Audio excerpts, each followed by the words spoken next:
300 miles away at Bagram Airfield, Captain Sarah Hawkeye Mitchell was completing her pre-flight checks on her A-10 Thunderbolt II when the emergency call came through the radio. The veteran pilot had been scheduled for a routine patrol mission along the Pakistan border, but urgent requests for close air support always took priority over planned sorties. Hawkeye 2-1, this is Overlord, the tactical air controller's voice crackled through her headset. We have troops in contact, immediate CAS required. 8 friendlies surrounded by approximately 200 enemy fighters. Mitchell's blood ran cold as she processed the numbers. 200 enemy fighters against 8 Americans meant that someone was about to die unless she could get there fast. She had been flying A-10s for 8 years, with 3 combat deployments under her belt, and had never encountered odds quite that extreme. Overlord, Hawkeye 2-1 copies. Send coordinates and friendly positions, Mitchell responded while accelerating her pre-flight procedures. Her crew chief, Master Sergeant Mike Torres, had overheard the radio call and was already removing the wheel chocks and preparing the aircraft for immediate departure. As Mitchell received the grid coordinates and tactical situation update, she quickly calculated the flight time to the target area. At maximum speed, she could reach the embattled SEAL team in approximately 12 minutes, but every second of delay meant more Americans could be killed or wounded. The A-10 Thunderbolt II, affectionately known as the Warthog, was specifically designed for close air support missions. Its massive 30mm GAU-8 cannon could fire armor-piercing rounds at a rate of nearly 4,000 rounds per minute, while its heavily armored cockpit and redundant systems made it one of the most survivable aircraft in the Air Force inventory. Tower, Hawkeye 2-1 requesting immediate departure clearance, Mitchell called as she completed her engine startup procedures in record time. Emergency CAS mission, troops in contact. Hawkeye 2-1, cleared for immediate takeoff, winds calm. Good hunting, the tower controller responded, understanding the urgency in the pilot's voice. As Mitchell taxied toward the runway, she reviewed the tactical information she had received. The SEAL team was surrounded in mountainous terrain with limited escape routes. Enemy forces were estimated at company strength or larger, and friendly ammunition was running low. Most critically, the Americans had no indirect fire support available, making her A-10 their only hope for survival. Torres gave Mitchell a thumbs up as she reached the runway, knowing that 8 American lives depended on his pilot's skill and the reliability of the aircraft they had maintained together for the past 18 months. The crew chief had worked on A-10s for 15 years and had never seen Mitchell more focused than she appeared at that moment. Mitchell advanced the throttles to military power and released the brakes, feeling the familiar surge of acceleration as the twin turbofan engines pushed her aircraft down the runway. The A-10 lifted off after a relatively short ground roll, and she immediately began a climbing turn toward the coordinates she had been given. Overlord, Hawkeye 2-1 airborne, estimated time on station 12 minutes, Mitchell reported as she climbed through 10,000 feet. Requesting updated tactical picture and target priorities. The flight to the target area gave Mitchell time to review her weapons load and plan her attack runs. She was carrying a mixed load of high explosive and armor-piercing rounds for her 30mm cannon, along with several Maverick missiles and 500-pound bombs. The variety of weapons would give her options for engaging different types of targets, but the close proximity of friendly forces would require extreme precision. As she approached the target area, Mitchell began receiving regular updates from the tactical air controller who was in direct communication with the surrounded SEAL team. The Americans had been forced to consolidate into an increasingly small defensive perimeter as Taliban fighters closed in from multiple directions. Hawkeye 2-1, this is Ghost 7, came a new voice over the radio. Mitchell realized she was now talking directly to the SEAL team leader on the ground. We are in immediate danger of being overrun. Request immediate fires on all sides of our position. Morrison's voice carried the strain of nearly 30 minutes of continuous combat. His team had expended more than half of their ammunition, and Taliban fighters were now advancing to within 50 meters of their position. Without immediate air support, they would be overwhelmed within the next few minutes. Ghost 7, Hawkeye 2-1 is 2 minutes out, Mitchell responded. Mark your position with IR strobe and prepare for danger close fires. Mitchell could see the smoke and dust from the firefight as she approached the target area. The rugged terrain made target identification challenging, but her years of training had prepared her for exactly this type of scenario.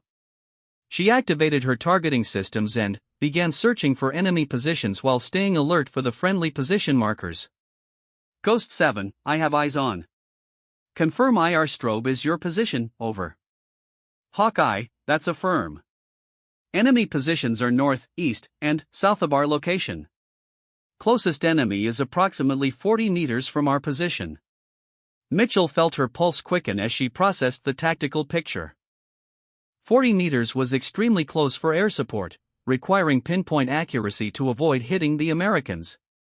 However, she had trained extensively for danger-close scenarios and trusted her abilities and her aircraft's systems. Ghost 7, understand danger close, 40 meters. Confirm you want me to engage. Hawkeye, we are about to be overrun. Clear hot on all enemy positions. Mitchell rolled into her first attack run, lining up on a concentration of enemy fighters that appeared to be preparing for a final assault on the SEAL position. Her targeting system locked onto the enemy position as she dove toward the target, the familiar weight of G-forces pressing her into her seat. The 30mm cannon erupted with its distinctive sound, a deep, grinding roar that had earned it the nickname the Sound of Freedom among American ground forces. High explosive rounds impacted among the Taliban positions, sending dirt, rocks, and debris flying in all directions. Good hits, good hits. Morrison called over the radio as he watched enemy fighters scrambling away from the devastated position. Continue attacks to the north and east. Mitchell pulled out of her dive and immediately set up for another attack run. The Taliban fighters were now aware of her presence and were beginning to take cover, but their earlier positions had been compromised and many were forced to move across open ground. On her second pass, Mitchell engaged a group of approximately 30 Taliban fighters who were attempting to advance through a ravine toward the SEAL position. The 30mm rounds tore through their formation, forcing them to abandon their attack and seek cover among the rocks. Ghost 7, what's your ammunition status? Mitchell asked as she climbed for another attack run. Hawkeye, we're down to about 20%. We can't hold much longer without continued support. Mitchell realized that she would need to maintain continuous pressure on the enemy fighters to prevent them from regrouping for another assault. The Taliban forces still significantly outnumbered the Americans, and any break in air support could allow them to overwhelm the SEAL position. As she rolled in for her third attack run, Mitchell could see that more enemy reinforcements were arriving in the area. What had started as an ambush by approximately 50 fighters had grown to the reported 200 as additional Taliban forces responded to the contact. The situation was getting worse rather than better, despite her successful attacks. Overlord, Hawkeye 2-1, Mitchell called to the tactical air controller. I'm having good effect on target, but enemy reinforcements continue to arrive. Recommend immediate helicopter extraction for friendlies. The tactical air controller confirmed that helicopter extraction assets were en route but still at least 10 minutes away. Mitchell realized that she would need to continue her attacks for at least another 10 minutes to give the SEAL team any chance of survival. As she prepared for her fourth attack run, Mitchell knew that the next few minutes would test every aspect of her training and experience. 8 American lives depended on her ability to keep nearly 200 enemy fighters at bay until help could arrive, and failure was simply not an option. The first shots erupted from the compound at exactly 0947 hours, shattering the morning stillness with the distinctive crack of AK-47 rifles. Morrison had just given the signal to begin their final approach when muzzle flashes erupted from concealed positions around the target building. The Taliban fighters had been waiting, and what should have been a surprise assault instantly became a desperate fight for survival. Contact front. Chen shouted into his radio as he dove behind a boulder, bullets splitting the air where he had been standing just seconds before. The volume of fire was immediately overwhelming, far more than 8 SEAL operators could generate even if they were the ones conducting the ambush. Morrison's worst fears were being realized as defensive positions that hadn't appeared in any of their reconnaissance photos suddenly came alive with enemy fighters.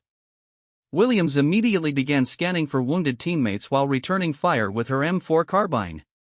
Her medical training had prepared her for battlefield trauma, but the intensity of fire they were receiving made movement extremely dangerous. She could see that Thompson had taken cover behind a low stone wall about 20 meters to her left, his machine gun already chattering as he tried to suppress the enemy positions. "We've got multiple fighting positions active," Rodriguez called out as he attempted to establish communications with their Overwatch element.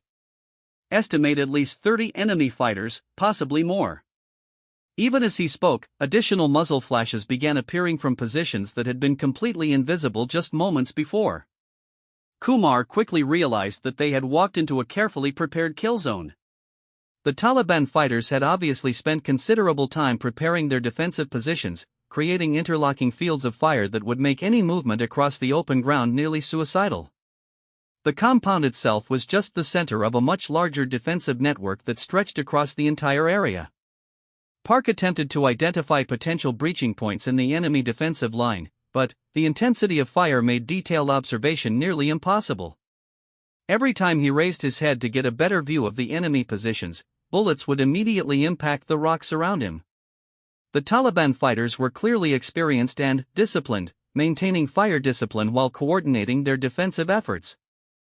Gonzalez had found a position that offered some protection and a relatively clear field of fire toward the compound. As the team's designated marksman, his role was to identify and eliminate key enemy personnel, particularly leaders and heavy weapons operators.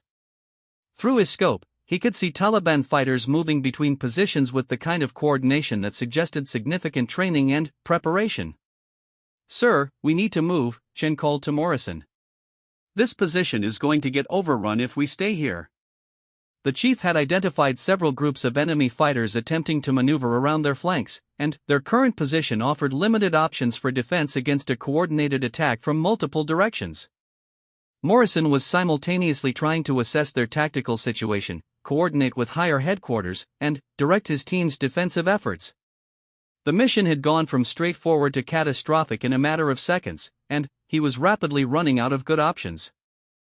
Their original extraction plan had called for overland movement to a pickup zone several kilometers away, but that was clearly no longer feasible given the level of enemy resistance. "Rodriguez, get me immediate helicopter support," Morrison ordered while firing controlled bursts at enemy positions. "And find out what happened to our Overwatch element." Rodriguez was already working multiple radio frequencies, trying to establish contact with various support elements while maintaining communications with their tactical operations center. The radio chatter he was hearing suggested that their Overwatch team had also come under attack, potentially eliminating their sniper support and early warning capabilities. Thompson's machine gun provided the backbone of their defensive fire, but he was already concerned about ammunition consumption. The M249 was effective at suppressing enemy positions, but the volume of fire they were facing meant that he was burning through ammunition at an unsustainable rate. His training emphasized controlled bursts to conserve ammunition, but the tactical situation demanded nearly continuous fire to keep the Taliban fighters from advancing. Williams had identified a position that offered better protection and was attempting to coordinate the team's movement when she noticed movement in a wadi to their east. A group of approximately 20 Taliban fighters was using the natural depression to approach their position while staying concealed from direct fire. If that group succeeded in reaching close assault range, the SEAL team would be in serious trouble. "Movement east, 20 plus, she called out while directing fire toward the advancing enemy fighters. "They're using the wadi for concealment." Kumar realized that they needed to disrupt the enemy's coordinated attack before they became completely surrounded. He had several explosive devices that could potentially break up enemy formations, but using them would require movement across open ground under heavy fire. The tactical situation was rapidly deteriorating, and desperate measures were becoming necessary. Morrison made the decision to attempt a tactical withdrawal to a more defensible position approximately 150 meters to their rear. The position offered better cover and would force the Taliban fighters to advance across open ground to maintain contact. However, executing the withdrawal would require careful coordination and would leave them temporarily vulnerable during the movement. "Prepare to bound back," Morrison commanded. "Thompson, you and Gonzalez provide covering fire. Everyone else, prepare to move on my signal." The withdrawal began with Thompson's machine gun laying down suppressive fire while Gonzalez engaged specific targets that posed the greatest threat to the moving team members. Park, Kumar, Williams, and Rodriguez moved first, using available cover to reach the new position while Chen remained with the covering element to coordinate their movement. The Taliban fighters immediately recognized what the Americans were attempting and increased their rate of fire, trying to catch the SEALs in the open during their movement. Bullets whistled through the air as the first element bounded toward their new position, several rounds coming close enough that the operators could feel the supersonic crack as they passed. As the first 4 team members reached the new position, they immediately began returning fire to support the movement of their teammates. Morrison, Chen, Thompson, and Gonzalez now had to cross the same open ground while under even heavier fire, as the Taliban fighters had adjusted their positions to target the Americans' new location. Rodriguez was monitoring multiple radio frequencies while maintaining his defensive position, and the reports he was receiving painted an increasingly grim picture. Their Overwatch element had indeed come under attack and was currently unable to provide support. Helicopter extraction was being organized, but the nearest available aircraft was at least 20 minutes away. Most concerning, intercepted enemy communications suggested that additional Taliban reinforcements were already moving toward their position. "Sir, we've got big problems," Rodriguez reported to Morrison. "Overwatch is down, extraction is 20 minutes out, and enemy reinforcements are inbound." Chen had been conducting his own tactical assessment and reached the same conclusion that was becoming obvious to all of them: they were about to be completely surrounded by a force that outnumbered them by at least 10 to 1. Their current position offered better protection than their original location, but it wouldn't be sufficient if the enemy succeeded in surrounding them and conducting a coordinated assault.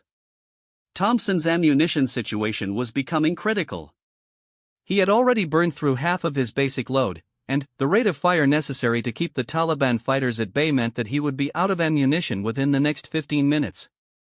The other team members were in better shape with their individual weapons, but the loss of their primary suppressive fire capability would be devastating. Williams was treating minor wounds on Kumar and Park. Both had been hit by rock fragments from near misses, but neither injury was serious enough to affect their combat effectiveness. However, the frequency of close calls suggested that it was only a matter of time before someone took a more serious hit. As the team settled into their new defensive position, the reality of their situation became clear. They were facing a well-prepared enemy force that had successfully lured them into a carefully constructed trap. Their support elements were either eliminated or unavailable, and reinforcements were still more than 15 minutes away. The Taliban fighters were already beginning to maneuver for a final assault that would overwhelm the small SEAL team through sheer numbers. Morrison checked his watch and realized they had been in contact for less than 20 minutes, though it felt like hours. The ammunition expenditure, stress, and constant movement had already taken a toll on his team, and they still had to survive until help arrived. He began planning their final defensive stand, knowing that the next 20 minutes would determine whether any of them would make it home alive. The morning sun cast long shadows across the rocky terrain of eastern Afghanistan as Lieutenant Jake Morrison adjusted his night vision goggles one final time before stowing them in his pack. The 8-man SEAL team had been moving through the mountains for 3 days, tracking a high-value target that intelligence reports suggested was coordinating attacks against coalition forces from a fortified compound deep in Taliban territory. Morrison wiped the sweat from his brow as he studied the terrain ahead through his binoculars. The mission had seemed straightforward during the briefing back at base. Intelligence indicated that Hakim Nazir, a senior Taliban commander responsible for coordinating IED attacks along major supply routes, was operating from a compound approximately 2 kilometers ahead of their current position. The plan was simple: infiltrate, capture or eliminate the target, and extract before enemy reinforcements could respond. Chief Petty Officer Mike Chen, the team's senior enlisted leader, crouched beside Morrison as they observed the compound through the morning haze. The building sat nestled between 2 rocky ridgelines, creating a natural fortress that would be difficult to assault but also potentially trap anyone inside if things went wrong.